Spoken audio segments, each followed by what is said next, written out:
पिछले वीडियो में हमने रामकृष्ण मिशन और उसमें स्वामी विवेकानंद और रामकृष्ण परमहंस के बारे में देख लिया था। एक बात रह गई थी स्वामी विवेकानंद के बारे में, वो हम देखते हैं। Swami Vivekananda on masses and youth. Masses माने जो आम जनता है, उसके बारे में विवेकानंद की क्या राय है और युवाओं के बारे में क्या राय है।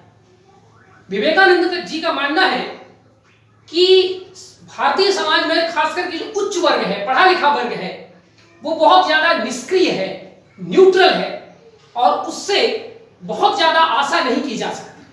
इसलिए भारत का उद्धार सामाजिक रूप से, आर्थिक रूप से, राजनीतिक रूप से आम आदमी द्वारा किया जा सकता है। इसलिए आम आदमी से ही हमको ये आशा रखनी चाहिए कि वो भारत में विभिन्न प्रकार के सुधार के लिए आगे आकर के और इस समाज को बेहतर कर सकता है। पढ़े लिखे उच्च वर्ग के लोगों से बहुत ज्यादा आशा स्वामी विवेकानंद जी नहीं रखते थे। ये उनकी आम जनमानस के प्रति धारणा थी। इसलिए उन्होंने एक नारा भी दिया था कि भारत के लिए पढ़े लिखे वर्गों से, उच्च वर्गों से कोई आशा नहीं है। एकमात्र आशा भारत के उद्धार के लिए आम जनमानस जो निचले और मध्यम वर्ग से आते हैं, वही इस भारत का उद्धार कर सकते हैं। युवाओं के बारे में यूथ आइकॉन माने जाते हैं स्वामी विवेकानंद, और उन्होंने युवाओं को कहा है कि आपके अंदर ही ईश्वर है, आपके अंदर ऊर्जा का असीमित भंडार भरा हुआ है। आप एक बार जो विचार मन में कर लेंगे, जिस विचार को ठान लेंगे, अगर उसको पूरे मनोयोग से करें तो ऐसा कोई लक्ष्य जीवन में नहीं है जिसे आप प्राप्त ना कर सके। इसलिए युवावस्था को, युवाओं को बहुत अधिक महत्व स्वामी विवेकानंद देते थे और युवाओं से बार बार उनका यही एक रिक्वेस्ट था, यही एक उनका मैसेज था युवाओं के लिए कि कभी भी जीवन में निष्क्रियता, कायरता, डर, भय जैसी निगेटिव चीजों को अपने अंदर आने मत दीजिए, क्योंकि हम अपने आप में बहुत कुछ सक्षम है, हमें देर है और हमें में जो कमी है वो यही है कि हम अपने आप को दुर्बल मानते हैं, हम अपने आप को कमजोर मानते हैं। इसलिए सदैव युवाओं से उन्होंने आह्वान किया, ऊर्जावान बने रहो, जीवन के पथ पर आगे बढ़ते रहो। वो खुद एक इतने बड़े यूथ आइकॉन थे। एनसाइक्लोपीडिया ब्रिटानिका के 11 भाग, 20 भाग थे उसके, उसमें से 11 भाग इनको कंठस्थ याद थी। इनकी मेधा, इनकी बुद्धि चरम स्तर पर थी। एक बार जिस चीज को पढ़ सुन समझ लेते थे, सदैव उनकी बुद्धि में स्थायी रूप से घर कर जाता था। ठीक है, तो हमारे रोल मॉडल विवेकानंद जैसे लोग होने चाहिए। इसलिए घर में थोड़ा मोड़ा मेडिटेशन, अपने मन को शांत रखना, अपने मन में दुर्विचारों को नहीं आने देना, और युवाओं से ब्रह्मचर्य की वो एक बहुत बड़ी मांग करते थे, ब्रह्मचर्य का बहुत बड़ा पालन करते थे। और ब्रह्मचर्य का मतलब केवल काम वासना या यौन वासना से भागना या उससे दूर रहना नहीं है। विभिन्न प्रकार की हमारे अंदर इंद्रिय सुख प्राप्त करने की जो इच्छा प्राप्त होती है, ब्रह्मचर्य उन सब का समाधान है। ब्रह्मचर्य का मतलब है अपनी जीभ को, अपने आंख को, अपने नाक को, अपने कान को, सभी प्रकार की जो इंद्रियां हैं जो अच्छे चीजों की ओर भागती हैं, इंद्रिय सुख की ओर भागती हैं, उनसे बच करके रहना। खास करके विद्यार्थियों के लिए, युवाओं के लिए, उनके जिनके जीवन में बड़े लक्ष्य हैं, बहुत जरूरी है। क्योंकि ये सब जो भोग है इस संसार में, ये आम आदमी, साधारण आदमी का काम है। महान व्यक्ति जीवन के इन बंधनों में नहीं पड़ता। इस प्रकार का मैसेज उन्होंने युवाओं को दिया है। ठीक है, अब अगला हम सामाजिक सुधार आंदोलन देखते हैं। भारत धर्म महामंडल। भारत धर्म महामंडल एक कट्टर हिंदूवादी संगठन था जिसकी स्थापना मदन मोहन मालवीय द्वारा 1902 में बनारस में किया गया था। ये 3 हिंदू कट्टरवादी संगठनों को मिलाकर के बनाया गया था। ये 3 संगठन थे: सनातन धर्म सभा, धर्म महापरिषद और धर्म महामंडली। ये इन पूरे संगठनों का उद्देश्य हिंदू रीति रिवाजों की जो यथास्थिति है, जो हिंदुइज्म है, उसको प्रोटेक्ट करना, उसके रीति रिवाजों में किसी दखल को नजरअंदाज करना, उससे बचा करके रखना इत्यादि इनका काम था। तो ये बहुत ज्यादा सामाजिक चरित्र का नहीं था। कुछ अन्य हम सामाजिक, अच्छा, होमवर्क में आपको मदन मोहन मालवीय और एनी बेसेंट ने मिलकर के बनारस हिंदू यूनिवर्सिटी स्टैब्लिश किया था। कल हमने एनी बेसेंट भी पढ़ लिया, आज हमने मदन मोहन मालवीय भी अभी और आगे पढ़ेंगे। तो आपके लिए ये होमवर्क है कि बनारस हिंदू यूनिवर्सिटी, ठीक है, जिसको वास्तव में सेंट्रल इंडियन यूनिवर्सिटी के नाम से स्थापित किया गया था, बाद में मदन मोहन मालवीय द्वारा उसको बनारस हिंदू यूनिवर्सिटी नाम दिया गया, और वर्तमान में ये एशिया का सबसे बड़ा रेसिडेंशियल यूनिवर्सिटी है। तो इसके बारे में पूरा डिटेल आपको तैयार करना है, ठीक है। कम से कम 1 पेज का बनारस हिंदू यूनिवर्सिटी, इसके वर्तमान चेयरमैन कौन है, ठीक है, मतलब वाइस चांसलर वगैरह वहां पर कौन है, ये तमाम चीजें आपको डिटेल से इसकी जानकारी तैयार करनी है, ठीक है। अब कुछ अन्य सामाजिक धार्मिक सुधार आंदोलन हम लोग देखते हैं। मानव धर्म सभा एक छोटा सा ऑर्गेनाइजेशन, ये एक सीक्रेट ऑर्गेनाइजेशन था। सीक्रेट इसीलिए मैं बता चुका हूं आपको क्योंकि ये उस दौर में शुरू हुआ था 1844 में, आप देख सकते हैं बहुत अर्ली एज में शुरू हो गया था। और उस समय जो है ये जो समाज सुधार का काम है ये खुलेआम नहीं किया जा सकता, तो एक सीक्रेट सोशियो रिलीजियस ऑर्गेनाइजेशन था। मेहता जी दुर्गाराम द्वारा सूरत में इनकी स्थापना की गई। ये सब जहां पर इसकी स्थापना की गई वहां हेडक्वार्टर भी है इसका, ठीक है। जैसे इसका मैंने बताया बनारस, तो इसका हेडक्वार्टर बनारस है, इसका हेडक्वार्टर सूरत, तो ये ठीक है।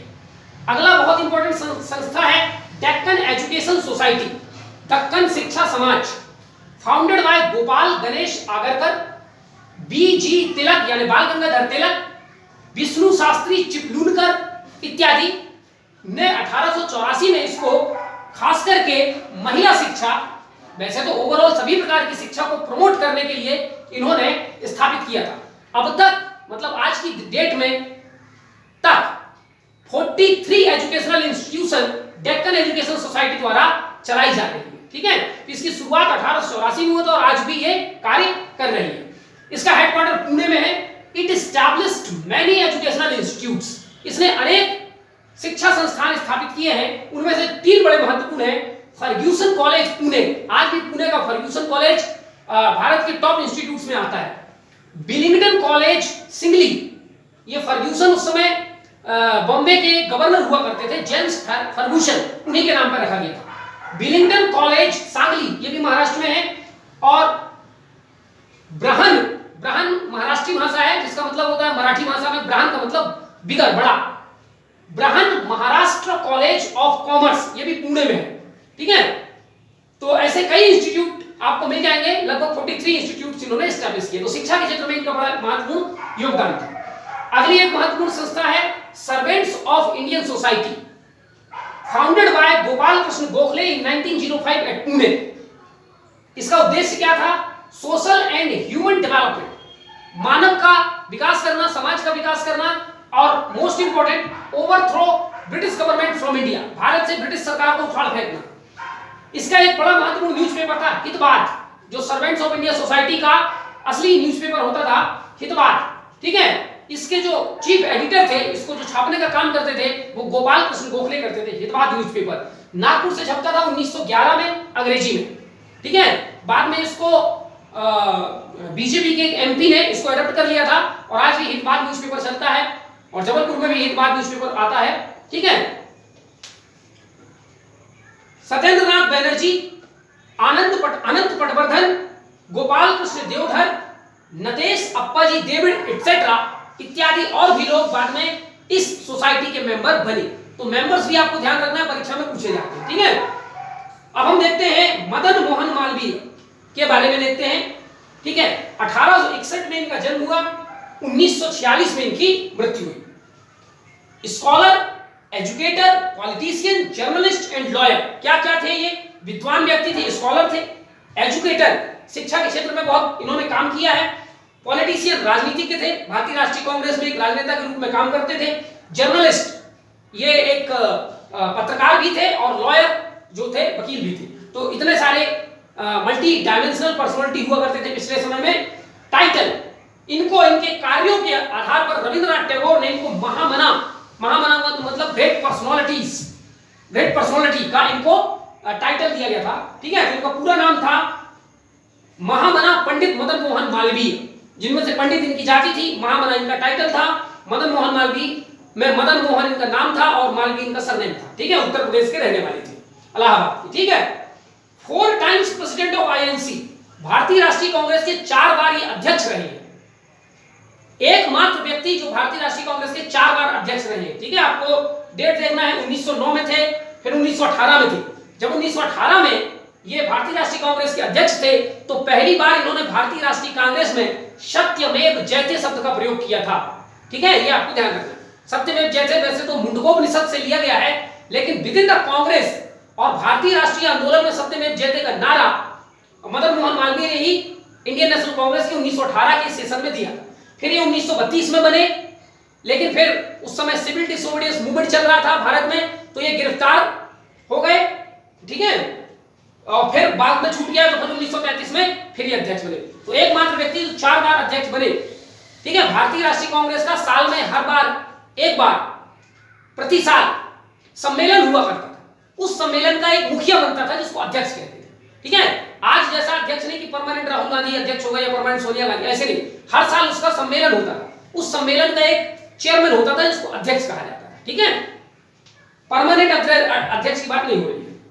फाउंडर ऑफ अखिल भारतीय हिंदू महासभा, जिसको आज के तौर पे हम केवल हिंदू महासभा भी कहते हैं, उसके ये फाउंडर थे, एक कट्टर हिंदूवादी भी थे ये, ठीक है। अवॉर्डेड भारत रत्न 2015, बीजेपी की सरकार जब आई तो 2015 में अटल बिहारी वाजपेयी और मदन मोहन मालवीय दोनों को एक साथ ये जो अवार्ड है भारत रत्न का अवार्ड, भारत का सबसे बड़ा नागरिक सम्मान इनको दिया गया। को founder BHU, Banaras Hindu university 1916 में स्थापित किया गया था, उसके ये को फाउंडर थे, किसके साथ में, एनी बेसेंट के साथ में, ठीक है। And served as vice chancellor, और ये बनारस हिंदू यूनिवर्सिटी के वाइस चांसलर भी थे 1919 से लेकर 1938 तक, लगभग 20 साल ये वहां के वाइस चांसलर थे, ठीक है। उसके बाद फिर उनके बेटे बने और उसके बाद फिर उसके नाती बने, अभी भी शायद कोई मालवीय फैमिली से ही है, आप देख लीजिएगा। Ended Indian indentured system in Caribbean, ये बड़ा इंपॉर्टेंट पॉइंट है। कैरेबियन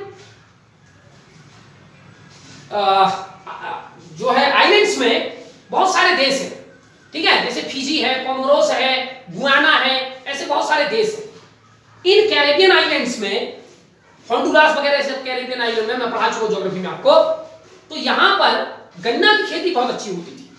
तो अंग्रेज लोगों ने कैरेबियन आइलैंड के देशों को भी गुलाम बना रखा था और भारत को भी गुलाम बना रखा था। तो भारत से बहुत सारे मजदूरों को एक एग्रीमेंट करा करके कैरेबियन ले जाया जाता था गन्ने की खेती कराने के लिए, और आज भी क्यूबा इत्यादि में काफी मात्रा में गन्ना होता है, ठीक है। तो गन्ना की खेती के लिए भारतीय मजदूरों को एक एग्रीमेंट में दस्तखत करा करके ले जाया जाता था मजदूरी करने के लिए, उनको बोला जाता था इंडेंचर्ड लेबर। और उसमें यदि एक मजदूर के साथ 5 साल का एग्रीमेंट है तो 5 साल के पहले वो वहां से नहीं आ पाता था, और अगर भागने की कोशिश करे तो उसको पकड़ के मारा जाता था, जेल में डाल दिया जाता था, ठीक है। तो ये एक बहुत कठोर व्यवस्था थी, इसमें सुधार का काम जो है मदन मोहन मालवीय ने किया है, ठीक। और जिस प्रकार से साउथ अफ्रीका के काले लोगों के और वहां रहने वाले भारतीय लोगों के उद्धार का काम महात्मा गांधी ने किया है, उसी प्रकार कैरेबियन आइलैंड में रहने वाले भारतीय और वहां के रहने वाले मूल लोगों के साथ जो अंग्रेज लोग जुल्म करते थे उसके खिलाफ आवाज उठाने वाले मदन मोहन मालवीय एक महत्वपूर्ण व्यक्ति थे। फाउंडेड स्काउटिंग इन इंडिया, आज स्कूल में एक ब्लू ग्रेइश कलर का यूनिफॉर्म पहना जाता है, टोपी पहनी जाती है, स्काउट कहलाता है, ठीक है। इस स्काउटिंग की शुरुआत जो है मदन मोहन मालवीय द्वारा किया गया। जैसे एनसीसी होता है, एनसीसी छोटा स्काउटिंग होता है, ठीक है। न्यूज़पेपर, मदन मोहन मालवीय द्वारा 2 महत्वपूर्ण न्यूज़पेपर छापे गए थे, 3 महत्वपूर्ण थे। एक था द लीडर, जो कि अंग्रेजी भाषा में था, डेली प्रतिदिन आता था और ये प्रयागराज माने इलाहाबाद से छपता था। दूसरा था हिंदुस्तान दैनिक, ये हिंदुस्तान टाइम्स का अखबार था। हिंदुस्तान टाइम्स जो है घनश्याम दास बिड़ला द्वारा शुरू किया गया था और आज भी बिड़ला परिवार द्वारा चलाया जाता है, ठीक है। तो times of India, Hindustan times, ये सब अंग्रेजी में उसी के द्वारा छापे जाते हैं, और उसी का हिंदी वर्जन जो है वो है हिंदुस्तान दैनिक, ठीक है। तो इसको छापने का काम मदन मोहन मालवीय करते थे। इसके अलावा मर्यादा भी एक हिंदी न्यूज़पेपर था, ठीक है। Opposed separate electorate for Muslims under Lucknow pact 1916 में एक लखनऊ समझौता हुआ था मुस्लिम लीग और भारतीय राष्ट्रीय कांग्रेस के साथ में, जिसमें भारतीय राष्ट्रीय कांग्रेस ने मुसलमानों के लिए पृथक निर्वाचन क्षेत्र को मंजूरी दे दी थी। पृथक निर्वाचन क्षेत्र का मतलब होता है जिस इलाके में मुस्लिम मेजॉरिटी में है, वहां जब कभी चुनाव होगा तो मुस्लिम व्यक्ति ही खड़ा होगा और मुस्लिम व्यक्ति ही उस पर वोट डालेंगे। तो यह धर्म के आधार पर ठीक नहीं था, इसलिए मदन मोहन मालवीय ने इसका विरोध किया था, लेकिन कांग्रेस ने इसको स्वीकार कर लिया था।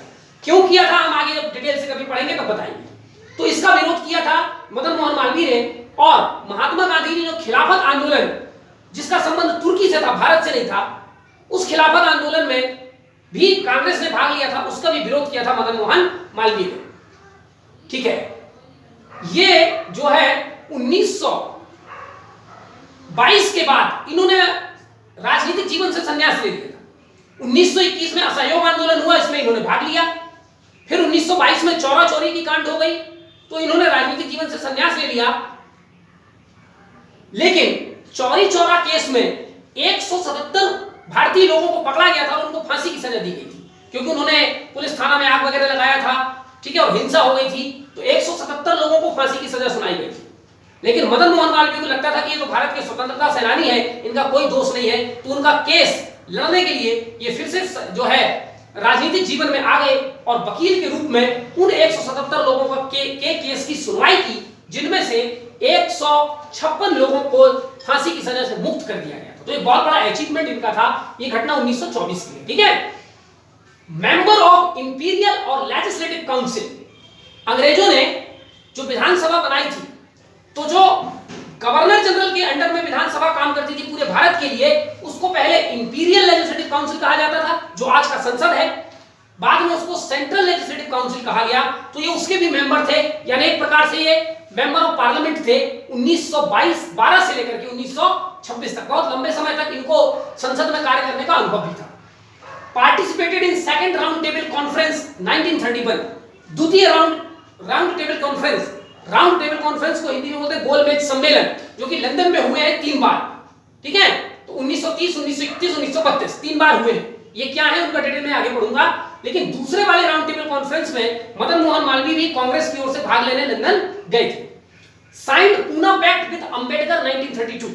पूना पैक्ट दलित मुद्दे को लेकर के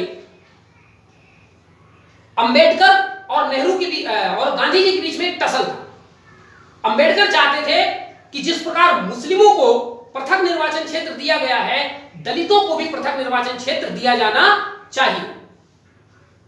लेकिन गांधी जी ऐसा नहीं चाहते थे, तो गांधी जी आमरण अनशन पर बैठ गए थे पूना पे, कि जब तक अंबेडकर मेरी बात नहीं मानेगा मैं आमरण अनशन पर बैठूंगा। फिर अंबेडकर जी गांधी जी के पास जाते हैं और वहां पर पूना पैक्ट होता है, जिसमें अंबेडकर जी गांधी जी की बात मान लेते हैं, ठीक है। लेकिन उस पर दस्तखत करने का काम गांधी जी की ओर से मदन मोहन मालवीय करते हैं, ठीक है। तो पूना पैक्ट का मुद्दा अंबेडकर वर्सेस गांधी था, लेकिन जब साइन किया तो उसमें गांधी की ओर से मदन मोहन मालवीय और अंबेडकर की तरफ से अंबेडकर खुद, ठीक है। इन प्रोटेस्ट वर्सेस कम्युनल अबॉर्ड। अच्छा, अब चूंकि अंबेडकर साहब तीनों गोलमेज सम्मेलन में भाग लिए थे, अंबेडकर एकमात्र ऐसे व्यक्ति थे भारत से जिन्होंने तीनों गोलमेज सम्मेलन जो लंदन में हुए उसमें भाग लिया था। और उस समय ब्रिटेन के प्रधानमंत्री थे रैमसे मैकडोनल्ड, ठीक है। और मैकडोनल्ड साहब अंबेडकर से बहुत प्रभावित हुए थे और उन्होंने अंबेडकर की बात को मानते हुए दलितों के लिए पृथक निर्वाचन को एक्सेप्ट कर लिया था, जिसका बाद में गांधी जी विरोध करेंगे, ठीक है। और वहां से एक चिट्ठी भेजते हैं वो ब्रिटेन से इंडिया, जिसमें ये ऑर्डर लिखा होता है कि आज के बाद दलितों को पृथक निर्वाचन क्षेत्र दिया जाएगा। उनके इस डिक्लेरेशन को कहा जाता है कम्युनल अबॉर्ड, हिंदी में कहते हैं सांप्रदायिक निर्णय या सांप्रदायिक पंचाट, ठीक है। सांप्रदायिक क्यों? क्योंकि इससे जो हिंदू मुसलमान के बीच में तो वैसे ही अलगाव हो रहा था, अब दलित और हिंदू से अपने आप को दलित अलग मानने लगे थे, तो उनके बीच में भी अब धर्म और जाति को लेकर के हिंसा फैल सकती थी, इसलिए भारत में इसका नाम था कम्युनल अबॉर्ड। ये कब आया था भारत में? 16 अगस्त 1932 को आया था। और इसी के बाद फिर अंबेडकर ने भी मांग की थी कि जब ब्रिटेन के प्रधानमंत्री ने कह दिया कि दलितों के लिए पृथक निर्वाचन होना चाहिए, तो भारत में दलितों के लिए पृथक निर्वाचन होना ही चाहिए। फिर गांधी ने इसका विरोध किया, फिर पूना पैक्ट हुआ, ये तमाम चीजें।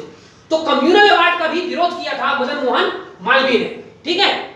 लेकिन कांग्रेस इसको मानने के लिए तैयार होने जा रही थी, लेकिन गांधी की जिद के कारण फिर वो नहीं हो पाई, तो इसलिए उन्होंने कांग्रेस छोड़ दिया। और कांग्रेस छोड़ करके उन्होंने अपनी एक अलग पार्टी बनाई, कांग्रेस नेशनलिस्ट पार्टी, ठीक है, जो 1939 में 1939 में प्रोविंशियल इलेक्शन जब भारत में होंगे तो उन्होंने इसमें इस कांग्रेस नेशनलिस्ट पार्टी ने भाग भी लिया और 12-13 सीटें जीती भी थी, ठीक है। लेकिन फिर ज्यादा लंबे समय तक ये पार्टी नहीं चल पाई। पब्लिश्ड सनातन धर्म मैगजीन, मदन मोहन मालवीय ने, जो कि कट्टर हिंदूवादी थे, तो सनातन धर्म मैगजीन का प्रकाशन भी किया। Founded Ganga Mahasabha to oppose damming, British सरकार गंगा पे कई पुल, नहर इत्यादि बना रही थी, डैम बना रही थी, जिससे गंगा पर प्रदूषण फैल रहा था। इसलिए मदन मोहन मालवीय ने गंगा में प्रदूषण को रोकने के लिए गंगा महासभा नामक एक संगठन बनाया था। तो एक प्रकार से एक पर्यावरणवादी भी थे मदन मोहन मालवीय। ठीक, ब्रिटिश सरकार अल्टीमेटली इनकी बात को मान गई थी और फिर गंगा महासभा और ब्रिटिश सरकार के बीच में एक समझौता हुआ था, जिसको कहा गया था अविरल गंगा रक्षा समझौता 1916। ठीक है, तो बड़ा ये अटपटे से नाम है, ठीक है, जिसको मॉडर्न इंडिया में कभी बहुत कम पढ़ा जाता है और इनके पूछने के चांसेस ज्यादा बन जाते हैं। अविरल गंगा रक्षा समझौता 1916 में किस मुद्दे पर हुआ था, किसके किसके बीच हुआ था, ठीक है, ये तमाम बातें आपको याद रखनी है। एक इनका कोटेशन है, मदन मोहन मालवीय ये अछूतों के उद्धार के बहुत बड़े समर्थक थे। जो दलित कहलाते हैं, अछूत कहलाते हैं, अनटचेबल्स कहलाते हैं, ये उनका उद्धार, उनका वेलबींग करने के बहुत बड़े समर्थक थे। उसे संबंधित उनका एक स्टेटमेंट है, if you admit internal purity, यदि आप ये मानते हैं कि आप भीतर से शुद्ध हैं, आपकी आत्मा शुद्ध है, आपकी आत्मा पवित्र है, you can never get impure, तो आपको कोई भी छू दे, आप कभी भी अपवित्र नहीं हो सकते। अर्थात अनटचेबिलिटी जैसी वहम ये केवल एक दिमाग की वहम है, ठीक है, आपकी आत्मा पवित्र है, आपको कोई भी छू दे, आप कभी भी अपवित्र नहीं हो सकते। अर्थात अनटचेबिलिटी का व्यवहार नहीं करना चाहिए। Established boy hostel at Allahabad, बच्चों के रहने के लिए, ताकि वो रहकर के पढ़ाई कर सकें, उन्होंने एक हॉस्टल खोला था इलाहाबाद में। ठीक है, इसके अलावा ऑल इंडिया सेवा समिति नामक एक संस्था भी बनाया था, जो स्काउटिंग के सिद्धांत पर काम करता था और समाज में अपनी सोशल सर्विस प्रोवाइड करता था। जो हरिद्वार में गंगा की नदी के किनारे हर की पौड़ी नामक एक जगह है, उस हर की पौड़ी में जो आज गंगा आरती होती है, उसको शुरुआत करने का श्रेय भी मदन मोहन मालवीय को ही जाता है। ठीक है, तो ये कुछ महत्वपूर्ण बातें मदन मोहन मालवीय के बारे में। अब हम अगला देखते हैं, अखिल भारतीय हिंदू महासभा, जिसकी स्थापना मदन मोहन मालवीय ने की थी। फाउंडेड एज एन ऑर्गेनाइजेशन 1915, एक संगठन के रूप में इसकी स्थापना 1915 में हुई मदन मोहन मालवीय के द्वारा, और एक बाद में ये पॉलिटिकल पार्टी भी बनी 1933 में, और तब भी मदन मोहन मालवीय ने इसको पॉलिटिकल पार्टी में कन्वर्ट किया था। ठीक है, तो ये एक पॉलिटिकल ऑर्गेनाइजेशन भी था, सॉरी, ये एक सोशियो रिलीजियस ऑर्गेनाइजेशन भी था, और साथ में ये एक पॉलिटिकल पार्टी भी था। अखिल भारतीय हिंदू महासभा, जिसको शॉर्ट में हम लोग केवल हिंदू महासभा ही कह देते हैं। ठीक है, तो मदन मोहन मालवीय द्वारा बनाया गया, इसका हेडक्वार्टर नई दिल्ली में आज भी है। ये आइडियोलॉजीज, इसकी क्या क्या विचारधारा है, ये कट्टर हिंदुवादी संगठन है, और ये भारत में हिंदुत्व, ठीक, लेकिन हिंदुत्व का मतलब केवल हिंदू नहीं है। हिंदुत्व का मतलब है कि जो भारत के की पुरातन संस्कृति सभ्यता, सिंधु घाटी सभ्यता, वैदिक सभ्यता, इनको मानते हैं, जो ये मानते हैं कि भारत की सभ्यता कहीं से बाहर से ली गई सभ्यता नहीं है। ठीक है, ये उस हिंदुत्व की बात करते हैं। तो हिंदुत्व के आधार पर ये पूरे भारत में अपना काम करना चाहते हैं। हिंदू नेशनलिज्म, हिंदू राष्ट्रवाद, यानी पूरा भारत हिंदू के रंग में रंग जाए, हिंदू के बिलीफ्स में रंग जाए, इनकी ये मान्यता है। अल्ट्रा नेशनलिज्म, अल्ट्रा नेशनलिज्म का मतलब ये है कि हमारे पुरातन पद्धति, रीति रिवाज जो कुछ भी है, जो उसको माने वही राष्ट्रवादी है, जो ना माने वो राष्ट्रवादी नहीं है। तो अल्ट्रा मतलब एक रेडिकल फॉर्म ऑफ नेशनलिज्म को ये मानते हैं, जिनकी विचारधारा में अगर उनके अपने विचारधारा को जो मानते हैं वही नेशनलिस्ट है, जो नहीं मानते वो नहीं है। सोशल कंजर्वेटिज्म, यानी समाज में जो हमारे रीति रिवाज परंपराएं चली आ रही हैं, ये उनको कंजर्व करने की बात करते हैं, उसमें किसी प्रकार का मॉडिफिकेशन करने की बात नहीं करते। इकोनॉमिक नेशनलिज्म, ये चाहते हैं कि भारत में जो अर्थव्यवस्था है वो आत्मनिर्भर अर्थव्यवस्था होना चाहिए।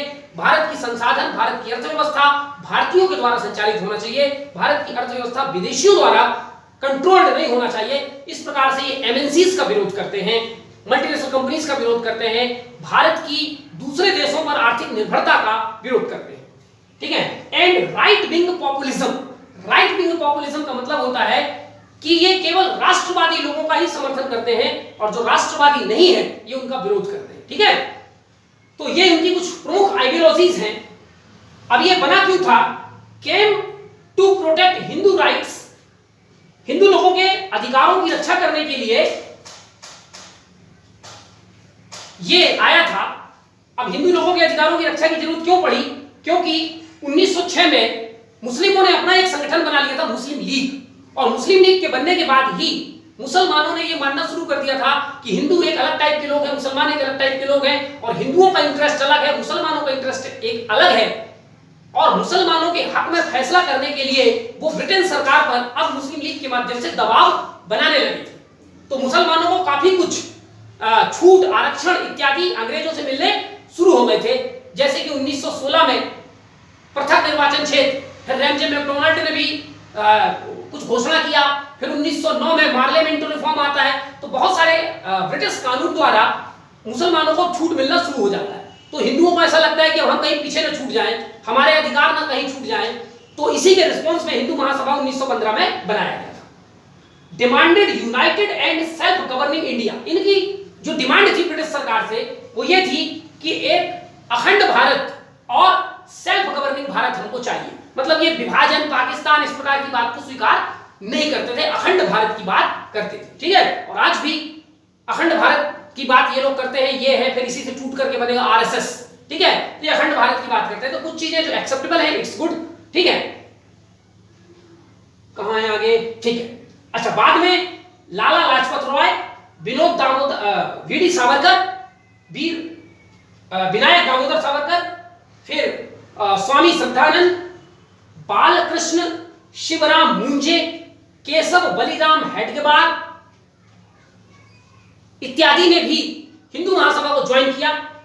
फिर केशव बलिराम हेडगेवार, जो महाराष्ट्र के बहुत बड़े हिंदूवादी कार्यकर्ता थे, किसी बात पर हिंदू महासभा से उनकी नहीं पटी और 1925 में वो हिंदू महासभा से अलग हो गए और उन्होंने आरएसएस, राष्ट्रीय स्वयंसेवक संघ की स्थापना की। ठीक है, श्यामा प्रसाद मुखर्जी इत्यादि ये सब हिंदू महासभा के बहुत इंपॉर्टेंट मेंबर्स थे। ठीक है, श्यामा प्रसाद मुखर्जी बाद में भारत के जो है इंडस्ट्रियलिस्ट मिनिस्टर भी बने। ठीक है, चलिए, ये जो हिंदू महासभा है didn't supported Gandhian methodology during Indian national movement. Bharat का जब राष्ट्रीय आंदोलन चल रहा था तो उसमें गांधीवादी जो सिद्धांत थे, उन सिद्धांतों को हिंदू महासभा कभी नहीं मानती थी, उसका विरोध करती थी। जैसे असहयोग आंदोलन गांधी ने शुरू किया, इन्होंने भाग नहीं लिया। भारत, इसके बाद असहयोग आंदोलन के बाद सिविल डिसोबीडियंस मूवमेंट, माने सविनय अवज्ञा आंदोलन, उसमें भी इन्होंने पार्टिसिपेट नहीं लिया। क्विट इंडिया मूवमेंट, उसमें भी भाग नहीं लिया। यानी गांधी जी ने जितने बड़े बड़े आंदोलन भारत में किए हैं, क्योंकि वो गांधी विचारधारा से ही सहमत नहीं थे। गांधी की विचारधारा सत्याग्रह, अहिंसा, प्रार्थना पत्र, ठीक है, हृदय परिवर्तन करके स्वतंत्रता प्राप्त करना, ये हिंदू महासभा थोड़ा रेडिकल विचारधारा के थे। ये कहते थे पकड़ के मारो, स्वतंत्रता अपने आप मिल जाएगी। ठीक है, तो इस तरीके से इनकी विचारधारा में मेल नहीं खाते थे, इसीलिए ये गांधीवादी विचारधारा का समर्थन नहीं करते थे और इसीलिए गांधी द्वारा किए गए आंदोलन, ठीक है, भारत की आजादी के लिए वो अपने तरीके से प्रयास कर रहे थे, लेकिन कांग्रेस के साथ इनकी पटरी नहीं बैठती। ठीक है, formed coalition government in Sindh, Bengal, North West Frontier Province, ऐसे कई जगहों पर 1837 में चुनाव हुए थे। भारत में 1837 में प्रोविंशियल इलेक्शन हुए थे, जिसमें कांग्रेस को बहुत बड़ी जीत मिली थी, लेकिन कांग्रेस ने त्याग पत्र दे दिया था। फिर कांग्रेस ने जब त्याग पत्र दे दिया तो हिंदू महासभा ने भी चुनाव लड़ा था, मुस्लिम लीग ने भी चुनाव लड़ा था, लेकिन कई जगह पर सरकार बनाने के लिए जो नंबर चाहिए थे वो ना हिंदू महासभा के पास थे और ना ही मुस्लिम लीग के पास थे। ठीक है, तो दोनों ने मिलकर के सरकार बनाई थी। यानी कहने का मतलब यह है कि हिंदू महासभा और मुस्लिम लीग में वैचारिक मतभेद थे, एक दूसरे को शत्रु नहीं थे। जहां जरूरत थी मिलकर काम करने की तो मिलकर उन्होंने काम भी किया। ठीक है, बोर्न लोकसभा सीट्स, आजादी के बाद भी हिंदू महासभा एक पॉलिटिकल पार्टी बनी रही, आज भी एक पॉलिटिकल पार्टी है, लेकिन सबसे ज्यादा 4 सीट वो एक ही बार जीत पाई है 1951 में। जब पहले लोकसभा के चुनाव हुए थे तो उसमें वो 4 सीट जीती थी। दूसरे लोकसभा के चुनाव जब हुए 1957 में तो उनके 2 सीट कम हो गए, 2 ही सीट जीत पाई। ठीक, फिर तीसरे चुनाव में उनको 1 सीट मिला। फिर चौथे लोकसभा चुनाव जो कि 1967 में हुआ तो फिर 1 वोट मिला, और फिर 7वें लोकसभा चुनाव 1989 में हुए, उसमें उनको 1 सीट मिला, और उसके बाद फिर एकदम से इनको 0-0 सीट मिलने शुरू हो गई। ठीक है, आज तक इनकी कोई सीट अब लोकसभा में नहीं है। तो ये था अखिल भारतीय हिंदू महासभा के बारे में कुछ महत्वपूर्ण जानकारी। एक और महत्वपूर्ण जानकारी आपको बता दूं कि जो अखिल भारतीय हिंदू महासभा है, इसकी स्थापना का निर्णय अचानक लिया गया था। उस समय हरिद्वार में कुंभ मेला लगा हुआ था 1915 में, और उसी कुंभ मेला के दौरान सारे हिंदूवादी लोग इकट्ठे हुए थे और मिलकर के फैसला किया था कि हम हिंदू महासभा जैसे एक संगठन बनाएंगे। ठीक है, तो कुंभ मेला के दौरान ये विचार मन में आया था और वहीं पर मीटिंग कर करके डिसीजन ले लिया गया था और वहीं पर इसकी स्थापना कर दी गई थी। ठीक है, शुरू शुरू में महात्मा गांधी भी इनसे मिलते जुलते थे और इनके विचारों से सहमत थे। कई बार महासभा, हिंदू महासभा की मीटिंग में महात्मा गांधी ने भी भाग लिया है, लेकिन बाद में फिर महात्मा गांधी की दूरी इनसे बननी शुरू हो गई। अब हम आते हैं और एक दूसरे महत्वपूर्ण व्यक्तित्व, गोपाल कृष्ण गोखले, जन्म 1866 और मृत्यु 1915। Liberal leader of Indian National Congress, भारतीय राष्ट्रीय कांग्रेस के लिबरल लीडर थे। आपको ध्यान रखना है कि भारतीय राष्ट्रीय कांग्रेस के 1885 से लेकर 1905 तक जितने भी लीडर हैं वो सब लिबरल लीडर कहलाते हैं। लिबरल या मॉडरेट लीडर, ठीक है, हिंदी में इसको कहते हैं नरमपंथी लीडर, उदारवादी लीडर, ठीक है। Political Guru of Gandhi, Gandhi ji के राजनीतिक गुरु थे, दक्षिण अफ्रीका उनको लेने गए थे, ठीक है। Founder of Servants of India Society, जो हम पीछे पढ़ चुके हैं, went Ireland and agreed Alfred Webb to become president of Indian National Congress, ठीक है। 1886 या 87 के आसपास अल्फ्रेड बेब नामक आयरलैंड के एक व्यक्ति भारतीय राष्ट्रीय कांग्रेस के अध्यक्ष बने थे। तो ये आयरलैंड के व्यक्ति थे, आयरलैंड में रहते थे, किसी कारण से मैं आगे पढ़ाऊंगा। इनको लेने गोपाल कृष्ण गोखले को भेजा गया था आयरलैंड, वहां से लेके आइए और उनको राजी करके लाइए कि वो भारतीय राष्ट्रीय कांग्रेस के अध्यक्ष बने, ठीक है। तो ये भारतीय राष्ट्रीय कांग्रेस के अध्यक्ष बने थे। Twice president of Indian National Congress, Gopal Krishna Gokhale 2 बार भारतीय राष्ट्रीय कांग्रेस के अध्यक्ष रहे, एक बार 1905 में और दूसरे बार 1907 में। इन्होंने एक न्यूज़पेपर निकाला हितवाद, वो हम पीछे भी पढ़ चुके हैं। Mahadev Govind Ranade was his political गुरु, तो ये गांधी जी के राजनीतिक गुरु थे, लेकिन इनके खुद के राजनीतिक गुरु थे महादेव गोविंद रनाडे, ठीक है। गोखले तिलक टसल 1907, गोखले और तिलक के बीच में, गोखले और तिलक दोनों बहुत अच्छे मित्र थे, लेकिन दोनों की विचारधारा अलग अलग थी। गोपाल कृष्ण गोखले एक लिबरल लीडर थे कांग्रेस के, नरमपंथी लीडर थे, लेकिन जो बाल गंगाधर तिलक हैं वो गरम दल के नेता थे, रेडिकल एक्सट्रीमिस्ट टाइप के नेता, लेकिन फिर भी दोनों कांग्रेस में काम करते थे। दोनों के बीच में बहुत गहरी मित्रता थी, लेकिन दोनों के बीच में मतभेद भी बहुत ज्यादा था, ठीक है। तो 1907 में प्रश्न उठा कि भारतीय राष्ट्रीय कांग्रेस का अध्यक्ष किसको बनाया जाए। तो गोपाल कृष्ण गोखले चाहते थे कि लाल बिहारी बोस को बनाया जाए, सॉरी रास बिहारी बोस को बनाया जाए, और रास बिहारी बोस खुद में एक लिबरल लीडर थे, लेकिन तिलक खुद गरम दल के नेता थे, तो वो चाहते थे कि गरम दल का कोई व्यक्ति इसका अध्यक्ष बने, और वो चाहते थे कि लाला लाजपत राय को अध्यक्ष बनाया जाए।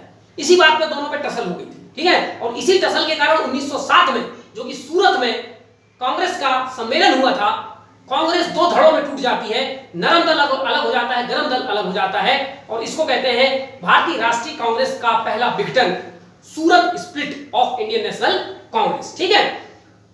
और भी ऐसे कई मुद्दे में गोखले और तिलक के बीच में डिफरेंसेस थे, लेकिन इसके बावजूद दोनों एक दूसरे का बहुत सम्मान करते थे, दोनों एक दूसरे को अपना आदर्श मानते थे। और गोखले की मृत्यु पहले हुई है, तिलक की मृत्यु बाद में हुई है। तो गोखले की मृत्यु के बाद तिलक बहुत ज्यादा दुखी हो गए थे और अपने आप को एक तरीके से राजनीति से अलग भी कर लिया था, ठीक है। तो लड़ने वाला भी अगर हमारे साथ नहीं होता तो हमारा मन विरक्त हो जाता है। तो जिससे हम लड़ते हैं इसका मतलब नहीं कि प्रेम नहीं करते, ठीक है। तो लड़ाई हो लेकिन मान सम्मान मर्यादा बनी रहे, जो उदाहरण हमें गोखले और तिलक से मिलता है। Played dominant role in bringing parliament reform 1909, Bharat में एक कानून बना था जिसको भारतीय शासन अधिनियम 1909 या पार्लियामेंट रिफॉर्म भी कहते हैं। उस कानून को लाने के पीछे गोपाल कृष्ण गोखले का बहुत बड़ा हाथ था। तो ये कुछ महत्वपूर्ण जानकारी गोपाल कृष्ण गोखले के बारे में। एक और महत्वपूर्ण संगठन है सेवा सदन समिति, Seva Sadan Society, founded by Ramabai Ranade in 1909 at Pune. Ramabai Ranade जो है महादेव गोविंद रनाडे की धर्मपत्नी थी। 11 साल में उनका शादी हो गया था गोविंद रनाडे के साथ में, ठीक है। और ये भी एक बहुत बड़ी सामाजिक कार्यकर्ता और महिलाओं की शिक्षा और उन्नति के लिए काम करने वाली बहुत महत्वपूर्ण व्यक्ति थी। 1909 में इन्होंने महिलाओं के लिए सेवा सदन सोसाइटी की स्थापना की और इस प्रकार से सेवा सदन सोसाइटी भारत में महिलाओं के लिए सामाजिक रूप से काम करने वाली पहली संगठन बनी, ठीक है। Pune, making it India first women organisation, Bharat की पहली महिला संगठन रमाबाई रनाडे द्वारा बनाया गया था। Work for women education and empowerment, महिला शिक्षा एवं महिला सशक्तिकरण के लिए संगठन काम करती थी। Ramabai Ranade RBR founded Hindu ladies social club, ठीक है। ये मराठी बोलती थी, लेकिन इन्होंने खुद बड़ी मेहनत करके अपने पति महादेव गोविंद रनाडे से अंग्रेजी सीखा। उसके बाद में भारतीय महिलाओं को भी मराठी और अंग्रेजी अच्छे ढंग से सिखाने के लिए, ताकि उनमें कम्युनिकेशन स्किल अच्छा आ सके, उसके लिए उन्होंने यह संगठन हिंदू लेडीज सोशल क्लब की स्थापना की थी मुंबई में, to develop public speaking among women, ठीक है। Fought for Indian labours at Fiji and Kenya, Madan Mohan Malaviya ने भी कैरिबियन आयरलैंड में जो भारतीय मजदूरों के साथ अन्याय हो रहा था उसके खिलाफ लड़ाई लड़ी थी, और रमाबाई रनाडे ने भी पर्टिकुलरली फिजी और कीनिया में जो लोगों के साथ, भारतीय मजदूरों के साथ गलत हो रहा था, इंडेंचर्ड लेबर कहलाते थे वो, ठीक है, बंधुआ मजदूर, उनके लिए उन्होंने काफी कुछ काम किया है। ठीक है, अगला है भारत स्त्री महामंडल। भारत स्त्री महामंडल 1910 में स्थापित हुआ। सरला देवी चौधरानी जो कि रविंद्रनाथ टैगोर की भांजी थी, उनके द्वारा स्थापित किया गया। और सरला देवी चौधरानी के बारे में हम गांधी जी पढ़ रहे थे तब भी पढ़ा दिया है मैंने आपको। इलाहाबाद में इस संगठन की स्थापना की, और ये भारत की पहली महिला राजनीतिक संगठन थी, विमेन्स पॉलिटिकल ऑर्गेनाइजेशन, भारत की पहली। ठीक है, ओवरऑल भारत की पहली महिला संगठन है सेवा सदन समिति, लेकिन उसका नेचर था social political, socio religious organisation था वो, लेकिन भारत स्त्री मंडल पॉलिटिकल ऑर्गेनाइजेशन था। ठीक है, इसने भी महिला की शिक्षा इच्छा के लिए काफी काम किया है, भारत स्त्री महामंडल ने। ठीक है, सेवा समिति 1919 में हृदयनाथ कुंजरू द्वारा इलाहाबाद में बनाया गया। ये कुछ महत्वपूर्ण संगठन है। ठीक है, अब हम देखते हैं socio religious organisations related to upliftment of lower classes. ठीक, ये तो सब सामाजिक धार्मिक सुधार आंदोलन थे।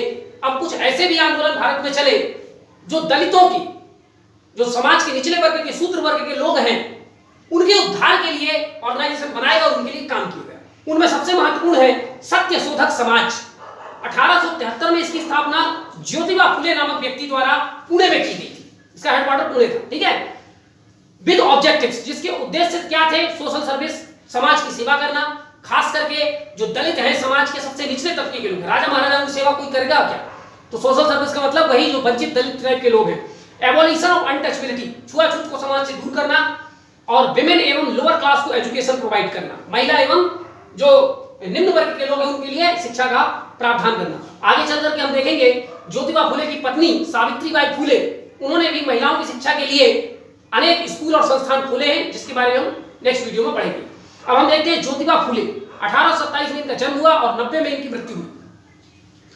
ठीक है, anti cast and anti untouchability leader, ये भारत में जात पात, छुआछूत इत्यादि के विरोध में काम करने वाले महत्वपूर्ण नेता थे। Belonging himself from Mali caste, ये खुद एक निम्न जाति से आते थे, माली कास्ट से आते थे। ठीक है, और इन्होंने जब अपना संगठन बनाया तो इनके कास्ट में ज्यादातर जो मेंबर थे वो निम्न वर्ग के थे। ठीक है, माली, नाउ, तेली, चमार, अहीर, इस टाइप के लोग इसके ज्यादातर, क्योंकि जो अछूत माने जाते हैं। ठीक है, ठीक है, इनको महात्मा का टाइटल दिया गया। तो मैं आपको बता चुका हूं कि महात्मा कितने हुए भारतीय इतिहास में, आपको ध्यान रखना है। ठीक है, इनको महात्मा का टाइटल दिया। महाराष्ट्र के एक बहुत बड़े कार्यकर्ता थे, सामाजिक कार्यकर्ता विठल राव कृष्ण जी चांडेकर, उन्होंने इनको महात्मा का टाइटल दिया था। इन्फ्लुएंस फ्रॉम बुक, दलितों के लिए काम करने की प्रेरणा इनको एक किताब से मिली थी जिसका नाम था द राइट्स ऑफ मैन। और मैंने पॉलिटिकल साइंस में आपको पढ़ाया है द राइट्स ऑफ मैन किस व्यक्ति की किताब है। ठीक है, आप मुझे ढूंढ करके आप लिख लीजिएगा, और ना मिले तो कमेंट बॉक्स में मुझसे पूछिएगा। ठीक है, उनके नाम के आखिरी में आता है पेन, पहला शब्द आप ढूंढ लेना। ठीक है, चलो मैं बताता हूं, टॉमस पेन, ठीक, नामक एक अमेरिकी राजनीतिक थे जिन्होंने द राइट्स ऑफ मैन नामक किताब लिखी। इसी से प्रभावित होकर के ज्योतिबा फुले ने यह बात सोचा कि दलित हो, चाहे सवर्ण हो, चाहे हिंदू हो, चाहे मुसलमान हो, अगर कोई मानव है तो उसको कुछ अधिकार प्रकृति से प्राप्त हुए हैं, वो अधिकार हम सबको मिलना चाहिए।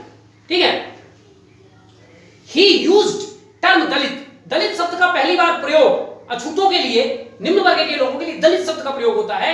ठीक है, तो दलित शब्द का प्रयोग पहली बार ज्योतिबा फुले ने किया, लेकिन इस शब्द को पॉपुलर करने का काम किया था नामदेव धासल नामक एक व्यक्ति ने, जो कि एक समाज सुधार कार्यकर्ता थे, और उन्होंने अपना एक ऑर्गेनाइजेशन बनाया था, उसका नाम रखा था दलित पंथे। ठीक है, यूज्ड सिंबल ऑफ राजा बली, ज्योतिबा फुले ने अपने सत्य शोधक समाज का जो झंडा बनाया था उसमें वो जो सिंबल यूज करते थे वो राजा बली का। राजा बली एक असुर राजा थे, दानव राजा थे, नीच जात के राजा थे। ठीक है, तो उसका सिंबल वो यूज करते थे किसके अगेंस्ट में? क्योंकि ब्राह्मणों का सिंबल होता था, उच्च वर्ग का सिंबल था राम, भगवान राम। ठीक है, तो उसको उसके अगेंस्ट में उन्होंने राजा बली का सिंबल यूज किया था। इन्होंने 3 महत्वपूर्ण किताबें लिखी हैं। पहली किताब गुलामगिरी, और गुलामगिरी के नाम से इन्होंने अखबार भी निकाला था। दूसरी किताब है त्रिया रत्न, और तीसरी किताब है सार्वजनिक सत्य धर्म। ठीक है, तो ये कुछ महत्वपूर्ण जानकारी ज्योतिबा फुले में। नेक्स्ट वीडियो में हम सावित्रीबाई फुले के बारे में देखेंगे, और फिर कुछ और अनटचबिलिटी को समाप्त करने वाले जो सामाजिक आंदोलन है हम उनके बारे में देखेंगे। धन्यवाद।